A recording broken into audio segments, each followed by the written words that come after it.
성경 연구는 여러분이 말씀의 땔감을 준비하는 시간입니다. 성령의 불을 피우기 위해서 말씀의 땔감을 모으고 준비하는 시간이 수요 성경 연구고요.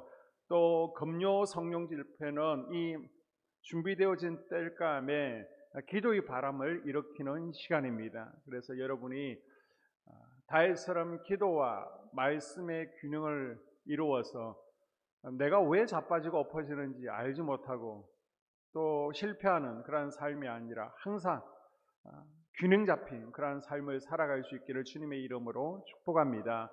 우리가 계속해서 예수님의 생애에 대해서 살펴보고 있는데요. 우리가 지난 시간까지 예수님의 사생애와 또 유대 초기 사마리아 사역을 살펴보았습니다. 다시 한번 복습해 보게 되면요. 자, 여러분이 화면에 보시는 것처럼 사생애가 어디까지였는지 한번 쭉 조금 전에 화면을 통해서 보시기 바랍니다. 예수님의 3년바 공생애 가운데 사생애가 앞에 화면에 있는 첫 부분 빨간색 박스에 해당되어집니다. 자, 지도를 보게 되면요. 예수님의 사생애가 베들레헴에서 탄생할 것을 나사렛에서 예언받죠. 그리고 베들레헴에서 미가의 예언대로 600년 전의 예언이 성취되어서 베들레헴에서 탄생합니다. 그리고 헤롯을 피해서 애굽으로 피신하게 되고요. 이제 애굽에서 피신했다가 다시 베들레헴으로 돌아온 곳이 아니라 이곳에는 아주 지독한 왕이 있기 때문에 나사렛으로 올라가서 목수의 아들로 어린 시절을 보내게 되죠. 그리고 12살 때 유월절을 지키기 위해서 예루살렘을 방문하는 것으로 예수님이 사생애가 성경에 기록되어 있습니다. 그리고 처음 사건들을 한번 쭉 박스를 통해서 보게 되면요. 자, 처음 사건들이 박스 어느 부분에 해당되어지는지, 자, 이쪽 부분에 해당되어지죠. 자, 지도를 보면서 처음 사건들을 보게 되면 요단강에서 세례 요한에게 세례를 받으시죠. 그리고 유대 광야에서 40일간 금식 기도를 하십니다.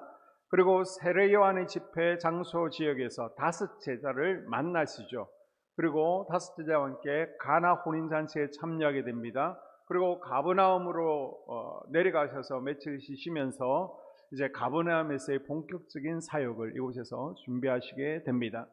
그리고 유대 초기 사마리아 사역을 보게 되면요. 먼저 1차 성전 정화 작업이 예루살렘 성전에서 있었습니다. 우리가 예루살렘 성전 정화 사건은 예수님의 마지막 일주일 그때만 생각하는데요. 2번이 있었습니다. 예수님께서 성전을 정결케 하신 사건은 공생애 처음에 한 번 있었고요.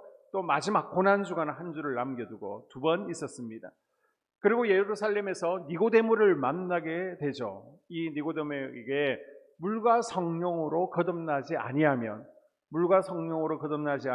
하나님 나라에 들어갈 수 없다라고 분명한 영성의 메시지를 정하시면서 그 유명한 3장 16절 하나님이 세상을 이처럼 사랑하사 독생자를 주셨으니 이 말씀을 하십니다.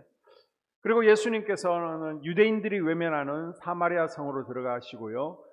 그곳 야곱 우물가에서 한 여인을 전도하시고 사마리아 지역에 복음이 전파되어지게 되죠. 그리고 드디어 갈릴리 사역이 시작되었습니다. 회당으로 예수님께서 가십니다. 이 회당에서 이사야서의 말씀 읽으시고 나는 아브라함 이전에 있었다. 나와 아버지는 하나이다 라고 말씀하시죠. 이것은 유대인들이 들을 때는 신성모독죄에 해당되어집니다. 그래서 예수님을 낭떠러지로 끌고 와서 예수님을 떨어뜨려 죽이려고 하죠. 그래서 예수님께서는 이제는 가족들과 함께 가버나움으로 이사 가십니다. 나사렛 사람들은 예수님의 가족들을 깔보죠. 배척합니다. 예수님을 목수의 아들로만 인정하고 메시아로 인정하지를 않습니다. 그래서 이제 가버나움으로 완전히 이사를 가십니다. 예수님께서 가버나움에 오셔서 제일 먼저 하신 일이 밤이 새도록 기도하시면서 12제자를 선택하신 것입니다.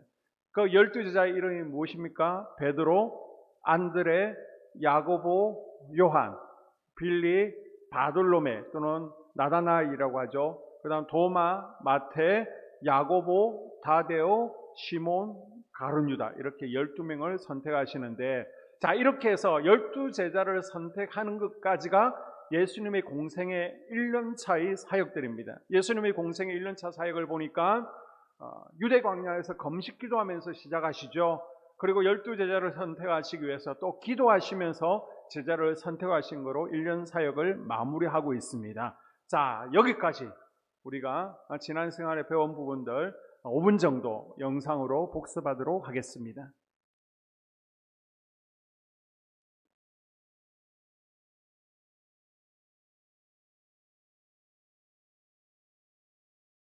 이제 공생의 1년차가 시작되었습니다. 6월절이 가까워지자 예수님은 예루살렘으로 올라가셨습니다. 성전에서 장사를 하는 것을 본 예수님은 노끈으로 채찍을 만들어 가축을 다 쫓으시고 상을 엎으셨습니다. 내 아버지의 집으로 장사하는 집을 만들지 말라. 유대인들이 와서는 이런 일을 하였는데 무슨 표적을 보여주겠냐고 묻자 예수님은 성전을 허물면 3일 만에 다시 일으키겠다고 하셨습니다.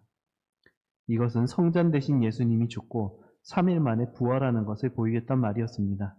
6월절이 되자 많은 사람들이 예수님의 표적을 보고 믿으려고 하였습니다. 바리새인들은 그리스도를 기다리는 당파 중 하나입니다. 그날 밤 바리새인 니고데모가 예수님을 찾아왔습니다. 예수님이 하나님께로부터 오셨다는 것을 알게 되었다고 하자 예수님은 물과 성령으로 거듭나야 한다는 말을 하셨습니다. 육신으로 해석하던 니고데모는 이해가 잘 안 되었고 예수님은 모세의 노뱀 이야기로 십자가 죽음을 비유하시고 이것을 믿으면 영생을 얻는다며 가장 유명한 구절인 요한복음 3장 16절을 말씀하셨습니다.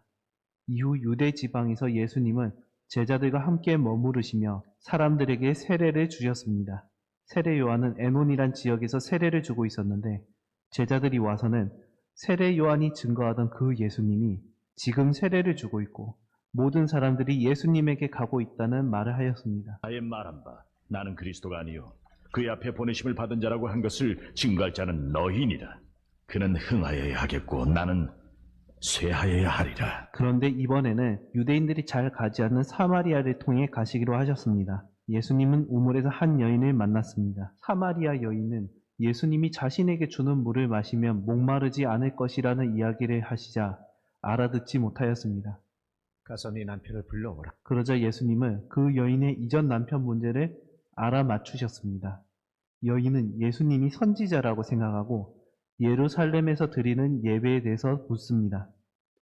예수님은 이제 장소가 아닌 아버지께 예배 드리게 되고 영과 진리로 예배를 드릴 때가 온다고 답하셨습니다.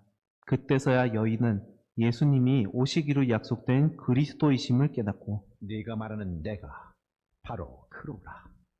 그분이야말로 바로 그리스도가 아닐까 하오. 예수님은 제자들에게 영적인 양식과 추수에 대해 이야기하시고 많은 사람들이 예수님을 믿게 되었습니다. 예수님은 물을 포도주로 만들어 소문이 났던 가나로 다시 가셨습니다. 이곳에 헤롯 안티파스의 신하가 예수님께 찾아와 가버나움에 있는 아들이 병에 걸렸는데 아들을 낫게 해달라고 간청하였습니다. 예수님은 그 자리에서 봐라, 네 아들이 살았다. 왕의 신하는 그 말씀을 믿고 집으로 돌아갔습니다.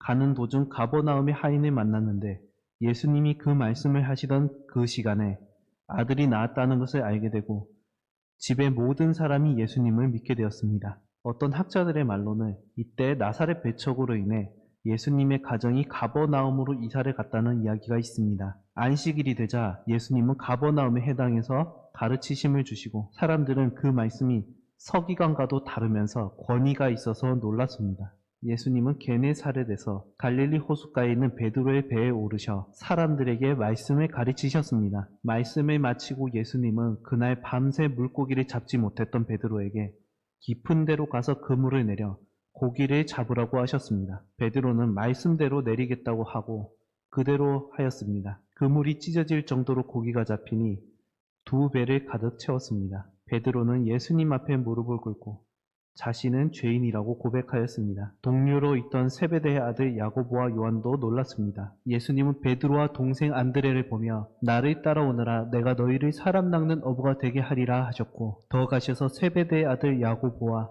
그 동생 요한을 부르셨습니다. 이들은 모든 것을 다 버리고 예수님을 따랐습니다. 예수님은 그곳을 떠나 바닷가에 가서 큰 무리를 가르치셨습니다. 또 지나가다가 마태라는 사람이 세간에 있는 것을 보시고는 나를 따르라. 마태는 일어나서 예수를 따라 나섰다.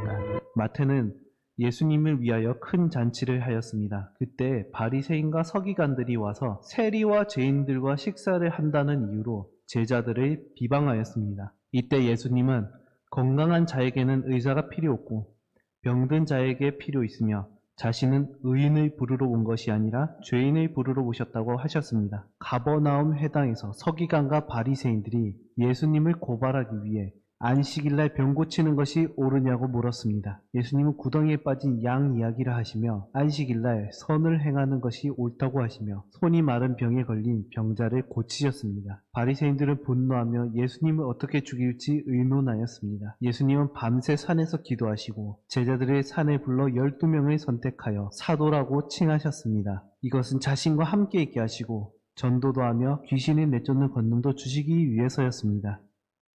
자, 여기까지가 예수님의 공생의 1년차 사역을 우리가 정리해서 보았고요. 이제 공생의 2년 6월절에 예수님께서 예루살렘으로 내려오십니다. 베데스다 연못가, 성전 오른쪽에 있는 베데스다 연못가에서 38년 된 병자를 고치시죠. 우리가 금요 성경 집회 때 요한복음의 7가지 이적 시리즈를 했는데요. 베데스다 38년 된 병자를 살펴보았습니다. 이 안식일에 병자를 고친 것이 유대 종교 지도자들의 눈에는 굉장히 못마땅했습니다. 그런데 예수님께서는 아버지께서 일하시니 나도 안식일에 일한다라고 하는데, 아니 하나님을 아버지라고 감히 불러? 이것이 또 신성모독이라고 유대인들은 예수님을 책망합니다. 여기서 이제 38년은요, 이스라엘이 가나안을 정탐 후에 방황했던 38년간의 광야 생활을 지금 상징하고 있는 것입니다. 그래서 예수님께서는 38년 된 병자를 고치시면서 영적 이스라엘이 지금 광야 같은 곳에서 방황하고 있는데 너희들도 이제는 일으킴을 받아야 된다. 다시 이제는 고침 받아야 된다라는 것을 이 베데스다 연못가의 기적을 통해서 말씀하고 있는 것입니다. 자, 하루는 예수님께서 많은 무리들이 따라올 때 조금 높은 산으로 올라가셔서 말씀하십니다. 예수님께서 입을 열어서 말씀하실 때 심령이 가난한 자는 복이 있나니 애통하는 자는 복이 있나니 이렇게 시작하는 산상수훈을 말씀하시죠. 이 산상수훈이라는 것은 예수님께서 산에서 하신 설교다라는 의미를 가지고 있습니다. 여기서 그리스도인들이 반드시 지켜야 될 아주 중요한 메시지를 예수님께서 전하십니다. 이제 12제자와 많은 이들이 예수님을 따르게 되는데요. 이들이 제자들과 예수님을 따르는 무리들이 지켜야 될 것이 무엇이냐? 그걸 이제 마태복음 5장에서 7장 산상수훈을 통해서 말씀해 주시는데, 이 산상수훈을 한마디로 요약하면 구별되게 살라는 것입니다. 구약 출애굽기를 보게 되면요, 크게 세 부분으로 나눌 수 있죠. 1장에서 18장까지는 이스라엘 백성들이 구원을 받습니다. 그리고 19장에서 20장 시내산에서 말씀을 모세가 대표로 받게 되죠. 그 말씀이 무엇입니까? 결국 거룩하게 살라는 것입니다. 이제는 너희들이 구원받았으니 이제는 바로의 종에서, 애굽의 종에서 하나님의 백성이 되었으니 뭐하며 살라? 거룩하게 살라는 것입니다. 내가 거룩하니 너희도 거룩하라. 레위기도요, 크게 두 부분으로 나누게 되면 하나님과 교제하는 법과 하나님과 동행하는 법을 설명하고 있습니다. 어떻게 하나님과 교제할 수 있다는 걸 예배를 통해서 하나님과 교제할 수 있습니다. 그러면 어떻게 또 하나님과 날마다 동행하는 삶이 될 수 있습니까? 하나님은 죄를 싫어하셔요. 그래서 거룩하게 살 때 하나님과 동행하는 삶이 될 수 있다는 겁니다. 결국 구약에서 강조하는 게 뭐예요? 거룩입니다. 거룩. 출애굽한 백성들이 시내산에서 하나님의 말씀을 받은 것처럼 이제 예수님께서 산에서 거듭난 백성들이 어떻게 하늘나라 시민으로 살아가야 되는지를 말씀을 주시는 겁니다. 이스라엘 백성들이 시내산에서 말씀 받은 것처럼 이제 하나님의 백성들도 베세다 산에서 예수님을 통해서 말씀을 받고 있는 겁니다.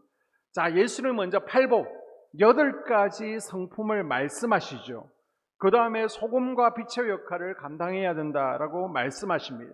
그리고 예수님께서는 너희는 들었거니와 누구에게요? 들었다는 거예요. 지금까지 바리새인, 서기관들에게 너희는 바리새인과 서기관들로부터 이렇게 들었거니와 나는 이렇게 말한다. 이런 식으로 예수님께서 가르침을 주시는 겁니다.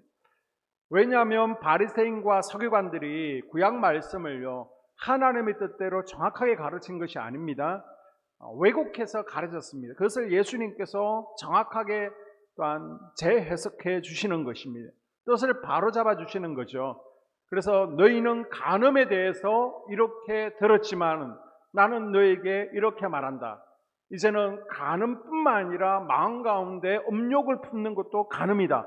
새로운 가르침을 주시는 거예요. 자, 너희는 원수 사랑에 대해서 바리새인 서기관들에게 들었지만 난 너에게 이렇게 말한다. 원수를 위해서 오히려 축복하며 기도해야 된다. 새로운 가르침을 주시는 거예요. 너희가 맹세에 대해서 들었거니와 나는 너에게 새롭게 말하노니 다시는 맹세하지 말라라고 말씀하시고요.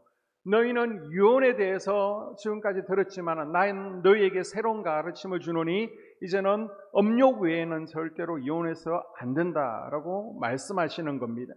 그러면서 계속하시는 말씀이 너희는 이방인과 같이 살지 말라. 바리새인과 서기관과 같이 말하거나 행동하지 말라. 다르게 살라라고 가르쳐 주시는 것입니다. 이것이 산상수훈이에요. 예수님께서 산상수훈을 마치셨을 때에 사람들이 예수님의 권세 있는 가르침에 놀라게 되는데, 자, 산상수훈의 내용을 보게 되면요, 먼저 팔복이 나오죠. 자, 마태는 유대인들에게 8가지 복을 말하고 있습니다. 심령이 가난한 자, 애통하는 자, 온유한 자, 어이에 줄이고 목마른 자, 긍휼히 여김을 받는 자, 마음이 청결한 자, 화평케 하는 자, 어이를 위하여 핍박받는 자는 복이 있다라고 말씀하시죠. 반면 누가는요, 이제는 누가복음은 이방인들에게 주는 복음서입니다. 4가지 복과 4가지 화를 설명하고 있습니다. 그래서 누가 복이 있다는 거예요. 가난한 자, 우는 자, 줄인 자, 예수님 때문에 버림받은 자들이 복이 있다라고 8가지를 4가지로 줄이십니다. 그리고 반면 내 사람은 또 화가 있다는 거예요. 누구예요? 부유한 자, 배부른 자, 웃는 자, 사람에게 칭찬받는 자는 화가 있다라고 말씀하고 있습니다. 그리고 이어서 팔복에 이어서 주기도문을 예수님께서 가르쳐 주시죠. 예수님 당시에 각각의 랍비가 이끄는 그룹들이 있습니다. 제자들이 있는데 그 제자들에게 각자의 기도문을 가지고 가르칩니다. 자, 세례 요한의 제자들도 그들의 기도문을 가지고 있었기 때문에 산상수훈의 말씀 가운데 기도를 가르쳐 달라는 제자들의 요청에 따라서 너희는 이렇게 기도하라라고 기도를 가르쳐 주시죠. 그게 바로 주기도문이라는 것입니다. 자, 이 주기도문이 마태복음에도 기록되어 있고 또 어디에 기록되어 있어요? 성경 제일 앞에 기록되어 있다라고 하시면 안 됩니다. 누가복음에 기록되어 있습니다. 자, 마태의 주기도문과 누가의 주기도문 가운데 왜 마태복음의 주기도문을 교회가 채택했습니까? 마태의 주기도문이 회당에서 널리 보편적으로 사용되었기 때문입니다.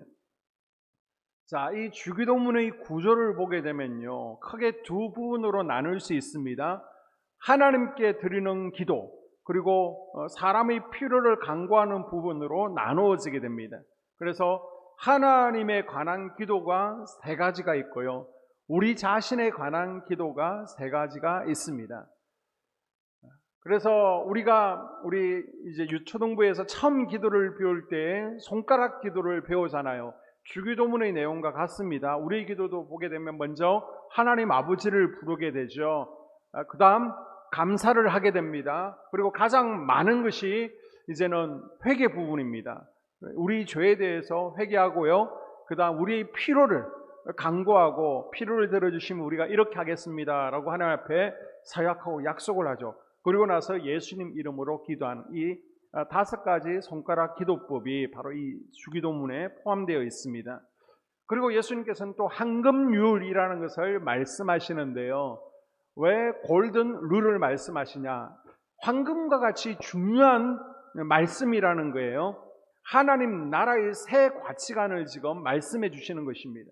그래서 이제 하나님 나라 천국 시민이 되었으면 돈에 대해서도 이제는 가치관이 달라져야 된다는 겁니다. 우리가 가지고 있는 걱정, 염려, 두려움에 대해서도 달라져야 된다는 거예요. 사람을 정죄하고 판단하는 것도 달라져야 되고요. 또 기도에 대해서도 달라져야 됩니다. 이런 것들은 하나님 나라에 합당한 새 가치관을 지금 예수님께서 제시해 주고 있는 것입니다. 바라기는 우리가 하나님 나라 가치관으로 이제는 우리의 생각과 행동이 바뀌어질 수 있기를 주님의 이름으로 축복합니다. 예수님께서는요, 말씀을 가르쳤을 뿐만 아니라 많은 병자들을 고치기 시작하시죠. 그 병자들 가운데는 안전병이 있습니다. 귀머거리가 있습니다. 피부병이 있는 이가 있습니다. 말 못하는 이도 있습니다. 또 열병도 있습니다. 예수님께서 많은 사람들의 병을 고치니까 종교 지도자들이 예수님을 방해하죠. 어떻게 방해하느냐라고 하면 저가 병을 고치기는 하는데 그건 하나님의 역사가 아니냐, 바알세불, 귀신의 왕 바알세불의 힘을 빌려서 귀신을 내쫓는다, 이런 식으로 소문을 퍼뜨리고 예수님을 비방하는 것입니다. 자, 예수님께서 이런 소문을 들으시고 가만히 비난하는 말을 분석해 보니까 모순이 있는 거예요. 자, 귀신의 힘을 빌려서 귀신을 내쫓는다? 아니, 귀신의 힘을 빌려서 귀신을 내쫓으면 어떻게 귀신의 나라가 세워질 수 있겠느냐? 너희들이 비방하려면 똑똑히 해라. 나는 성령의 힘을 빌려서 귀신을 내쫓는다. 이렇게 말씀하시면서 더 많은 말씀과 더 많은 기적을 행하심으로 말미암아 예수님의 능력이 사단의 능력보다 훨씬 크고 위대하심을 보여주고 있습니다. 자, 그러면 그럴수록 종교 지도자들의 반대는 더욱 심해지게 되죠. 자, 이 귀신 쫓는 능력을 예수님께서는 제자들에게, 그리고 이 시대를 살아가는 우리들에게도 위임해 주셨습니다. 그 위임의 내용을 마태복음 10장, 마가복음 16장 한 목소리로 읽습니다. 시작. 예수께서 그의 12 제자를 부르사 더러운 귀신을 쫓아내며 모든 병과 모든 약한 것을 고치는 권능을 주시니라. 아멘. 믿는 자들에게는 이런 표적이 따르니 곧 그들이 내 이름으로 귀신을 쫓아내며 새 방언을 말하며. 아멘. 예수님께서 이렇게 귀신을 쫓아내시고 질병을 치유하시면서 이제 가르치시고요. 또 치유 사역을 감당하시죠. 그리고 이제는 가르치실 때 예수님께서는요, 비유를 통해서 말씀을 가르치십니다. 비유라는 것은 천국의 진리를 일상생활에서 접할 수 있는 것들을 들어서 쉽게 풀어주는 겁니다. 우리가 설교 가운데서도 예를 들어서 설교를 하면 여러분이 쉽게 알아들을 수 있습니다. 그것처럼 예수님께서 비유를 통해서 말씀하시는 거예요. 자, 예수님께서 비유를 들어서 가르치니까 한 제자가 와서 예수님께 묻죠. 아니, 예수님 왜 가르치는 방식을 바꾸시는 겁니까? 그때는 직접적으로 가르쳐 주셔서 그냥 이해하기 쉬웠는데 이제는 왜 돌려서 말씀하십니까? 그러니까 무엇을 말씀하시는지 제대로 의도를 깨달지 못하겠습니다 라고 제자가 얘기하죠. 이때 예수님께서 말씀하시기를 저희는 보아도 보지 못하고 들어도 깨달지 못한다. 보아도 보지 못하고 들어도 깨달지 못하게 하려 합니다 라고 말씀하십니다. 자, 예수님의 말씀이 이런 겁니다. 마음을 활짝 열고 예수님의 말씀을 경청하는 자들, 천국 백성들은 이 비유의 말씀을 깨달을 수 있다는 거예요. 이 비유가 쉽게 무엇을 의미하는지 알아들을 수 있고 마음에 와 닿는다는 겁니다. 아멘으로 받을 수 있는 거예요. 그런데 마음이 강팍한 자, 예수님을 따르지만은 다른 목적을 가지고 따르는 이들이 분명히 있습니다. 그 무리들 가운데 그들은 들어도 도대체 무엇을 말하는지 알 수 없다는 것입니다. 자, 마태, 마가, 누가복음에 나오는 비유를 제가 쭉 표를 통해서 정리를 해 보았습니다. 자, 마태복음에 보게 되면요, 천국 비유 7개와 그리고 여러 비유들이 쭉 나오고 있죠. 그 다음 마가복음에는 비유가 하나, 둘, 셋, 넷, 5개가 쭉 저 밑에 하나 더 있는데 6개, 자라나는 십비유까지 6개가 있습니다. 그리고 누가복음에 보게 되면 비유가 참 많이 나오죠. 그래서 복음서의 비유 많은 부분이 누가복음에 나오고 있다라고 보게 되는 말씀을 드릴 수 있고요. 자, 마태복음에 나오는 천국 비유 7개 가운데 씨 뿌리는 자, 알곡과 가라지, 겨자씨와 누룩, 곡식과 가라지 비유는 모든 무리들을 통해서 비유로 말씀하시는 거고요. 다음 감추인 보화, 진주, 그물 비유, 집주인 비유는 특별히 천국을 사모하고 따르는 제자들에게 주시는 비유다라고 말씀드릴 수 있습니다. 여러분, 비유라고 말하면 생각나는 이단 혹시 있으십니까? 비유, 신천지가 떠오르셔야 됩니다. 신천지는 비유를 알아야 천국 간다라고 말하는데요. 아닙니다. 천국은 무엇으로 갑니까? 예수 그리스도를 믿음으로, 예수 그리스도를 나의 구주로 믿음으로 천국에 가는 줄로 믿습니다. 아멘 안 하신 분이 2분 계세요. 신천지인지 확인을 해야 되겠습니다. 우리가 비유를 알아서 천국 가는 것이 아니라 예수 그리스도를 나의 구주로 믿음으로 천국 가게 됩니다. 그리고 신천지는 또 말할 때예요. 이 시처럼 성경을 비유로 영적으로 풀어야 참 목자다라고 말하는데요. 이것도 진리가 아닙니다. 성경은요, 비유는 비유로 푸는 거예요.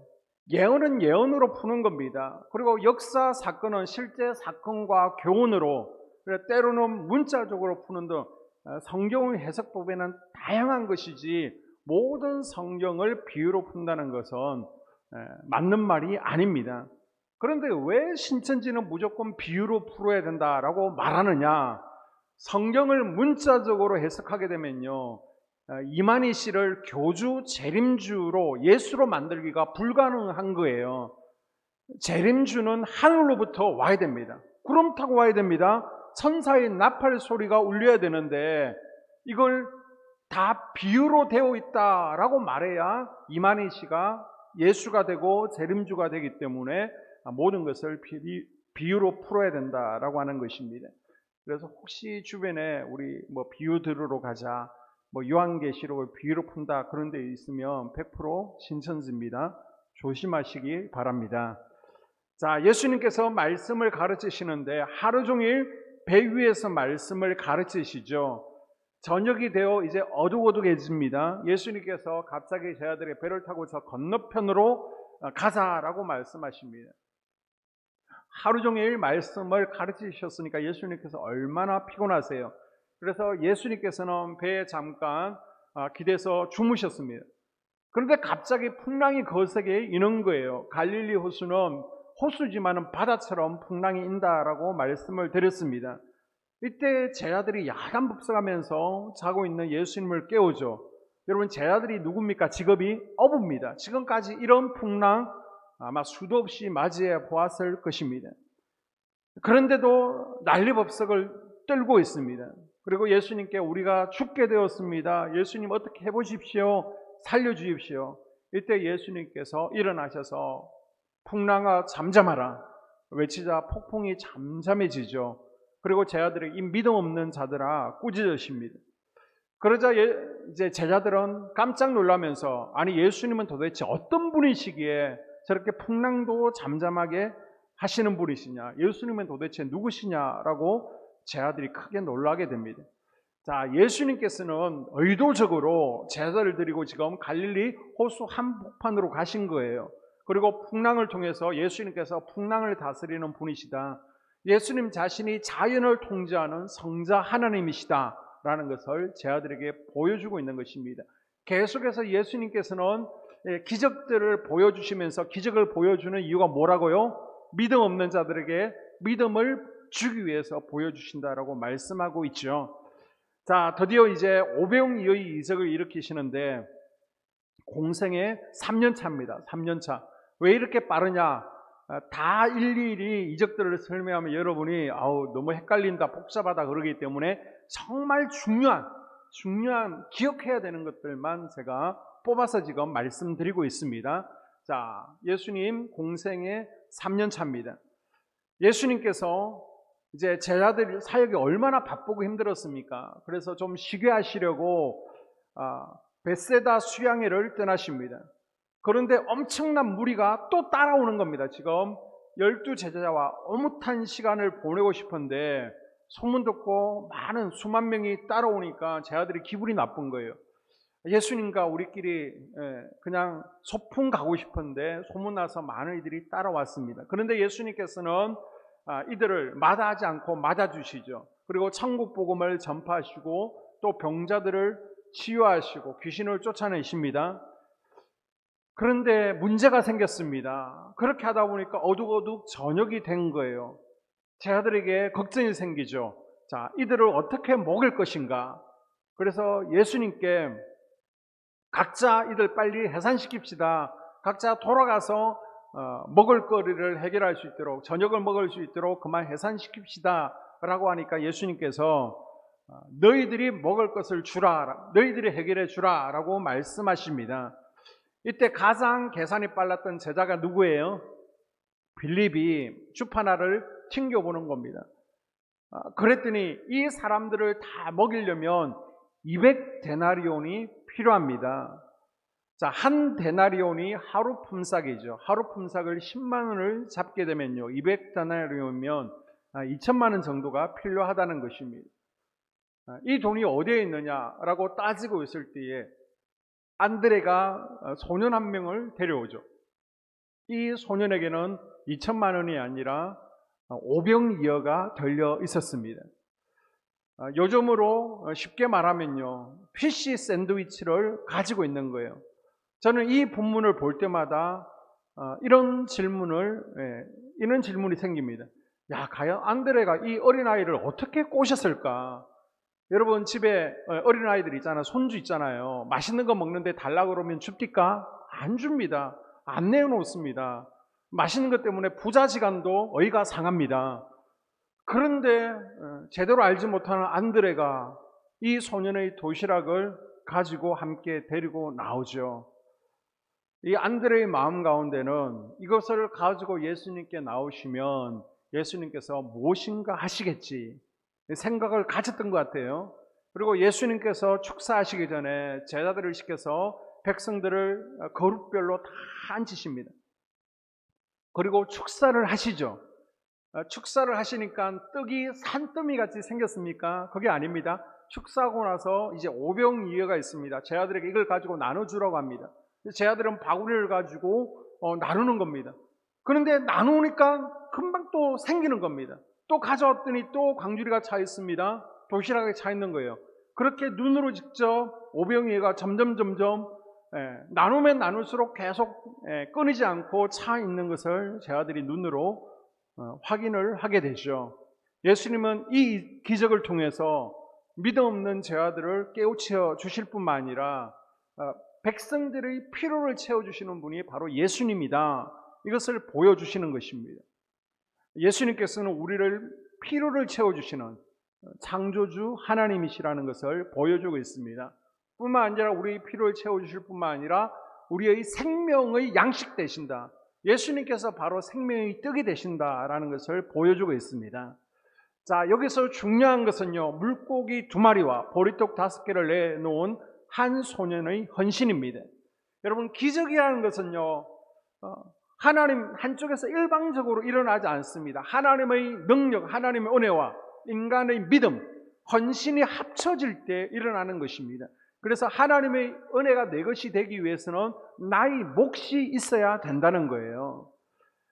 여러분이 자신의 몫을 감당함으로 말미암아 또 하나님께서 부어주시는 이적이 내 것이 되어지는 은혜가 있기를 축복합니다.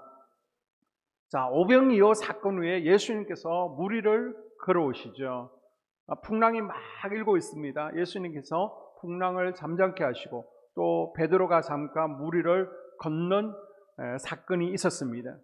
이 사건을 통해 예수님께서 역시 자연을 다스리는 분이시다. 그리고 제 아들의 믿음 없음을 책망하십니다. 자, 그리고 예수님께서 저 위쪽으로 올라가시죠. 헬몬산이라고 여름에도 눈이 덮여 있는 헬몬산 자락에 있는 휴양도시 가이사랴 빌립보라는 곳으로 제 아들을 데리고 가시죠. 이 여행에서 제 아들에게 2가지 질문을 하시게 됩니다. 사람들이 나를 누구라고 하느냐, 그리고 너희는 나를 누구라 하느냐. 이 2 질문은 지금까지 사역하신 예수님께서 앞으로 십자가를 앞에 두시고 제 아들에게 기독론의 핵심, 이 기독론이라는 것은 예수 그리스도가 누구신가, 예수 그리스도에 대해서 이제는 확고히 가르쳐 주시려는 의도입니다. 지금 십자가 사건이 앞으로 이제는 7달이 남았습니다. 3년 차잖아요. 4년 차 6월절에 십자가에 달리시니까 이제 7달이 남았는데 그때 예수 그리스도가 누구신지를 마지막으로 다시 한번 교육시키는 겁니다. 지금까지 예수님께서 행하시고 말씀하신 핵심은 예수 그는 누구인가, 이것을 찾아내라는 것입니다. 이것이 바로 영생을 얻는 비밀이기 때문입니다. 예수님께서 물으실 때에 제 아들은 사람들은 예수님을 세례 요한이라고 합니다. 때로는 엘리야라 예레미야, 또 때로는 예언자 중에 한 명이라고 합니다 라고 제 아들이 답변하죠. 그때 예수님께서는 좋다, 그러면 너는 나를 누구라고 생각하느냐라고 물었을 때 베드로가 답변하죠. 주는 그리스도시요 살아계신 하나님의 아들이십니다. 한번 따라해 볼까요? 주는 그리스도시요 살아계신 하나님의 아들이십니다. 이 위대한 고백 앞에 교회가 세워지게 됩니다. 여러분, 저 물고기 그림을 보셨나요? 지금은 이렇게 바뀌어 있습니다. 차 같은데 뒷면에 보게 되면 이렇게 물고기 그림이 붙어 있는 것을 보게 될 텐데요. 이것이 바로 익투스라는 것입니다. 베드로의 고백이 담겨 있는 상징이죠. 초대교회 기독교인들은 자신이 기독교인이라는 것을 떳떳하게 밝히지를 못합니다. 왜? 그러면 로마의 군인들에게 잡혀가서 순교당하게 됩니다.